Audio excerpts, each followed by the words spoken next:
Hey everybody, I'm Derek. Welcome back to the channel. Today I've got a great video coming at you. Two inexpensive welding helmets from totally different brands that probably use some similar technology based on the same, with some of the same electronics based out of China. On the right here we have the YesWelder, and on the left we have a Chicago Electric from Harbor Freight. I'll let you know right off the bat, I did pay for the Harbor Freight. I did not pay for the YesWelder. They sent it along with 3 other welding helmets to me probably a little over a year ago now. I mostly feel fairly objective towards both of these welding helmets and the brands and companies that sell them. So we'll just start off talking about the design. I'm kind of a plain guy, and both of these welding helmets I think are very nice looking without too many decorations on them. You can get some different designs with this same welding helmet, and then this is the red design. Harbor Freight does sell similarly priced and similar looking welding helmets for a little bit more and a little bit less, but for all the pretty much the same price you can get some different designs with this. I just like that they offer a nice plain black welding helmet, which is ultimately why I ended up keeping this one. I gave away the other two with more fancy designs on them. Weight wise, I wish I had a scale that I could weigh them. I'd say they feel, no, I probably wouldn't say they feel roughly the same. I'd probably say that the Harbor Freight feels a little bit lighter, but that's just going off of feel. You know, sometimes you can be wrong with that. They both run on lithium batteries and are charged by a solar cell. It looks like the Harbor Freight solar cell is a little bit bigger than the YesWelder. They both have 2 sensors. You probably can't see them in the camera because these windows are so dirty, but there are 2 sensors on both of them. The viewing windows look to be roughly the same size. We got 2 by 4, and I'll try to do the best I can with this one.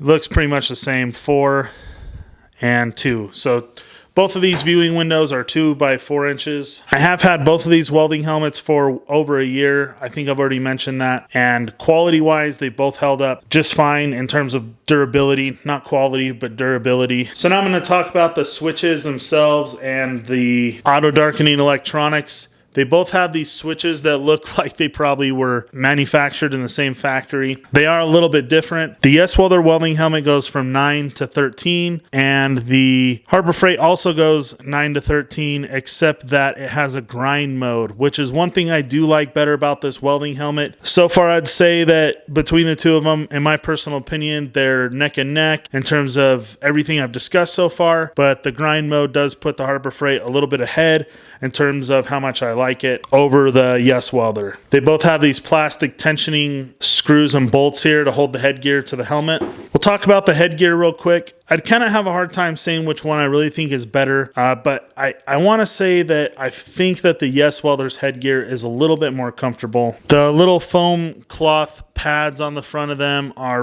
feel roughly the same. I haven't noticed too big of a difference. They both have these ratcheting adjustments, and they have adjustments on the top, and the YesWelder even has an adjustment on the front. I don't believe that the Harbor Freight is going to come with an adjustment on the front. So you're going to have to forgive me for the filming quality here. Both of these welding helmets have sensitivity and delay adjustments on the inside of the welding helmets. I can't say that I've noticed any difference between the time that you strike up the arc and the time that lens goes dark. I think it's the same. It's got to be speedy quick or you're going to burn your eyes up, which I haven't had a problem with on either of these. I've never experienced arc flash. They're always very reliable. I would say overall just a decent quality. Just to get to the end here and talk about why, well, I guess I can basically say it, why I would pick the YesWelder up over the Harbor Freight is 2 reasons. Number one, I think that they're pretty similar in terms of quality all the way around. And the YesWelder at this moment in time is cheaper than the Harbor Freight red design. Harbor Freight does have a cheaper version that might be worth looking into. That's probably roughly the same price as this, maybe even a couple dollars cheaper. But with that being said, there's one reason why I would take the YesWelder over the Harbor Freight, and that is the viewing window.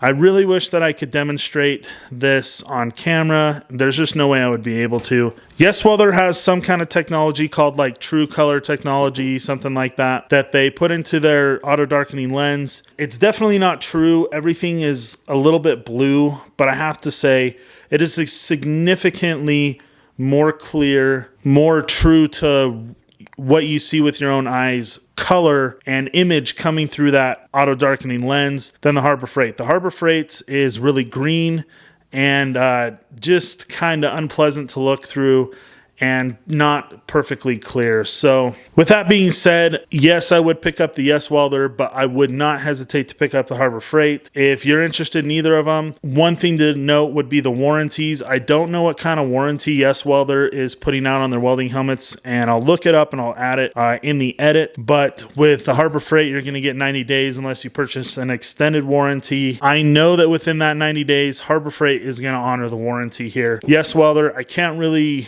say for sure whether or not how good their customer service is because I haven't had to use it. I really appreciate you clicking on my video today. I hope you'll go down and give me the thumbs up. And if you're not subscribed already, please go down and click subscribe for me. I would really appreciate it. You can catch more videos like this. And I hope that I'll see you on my next video.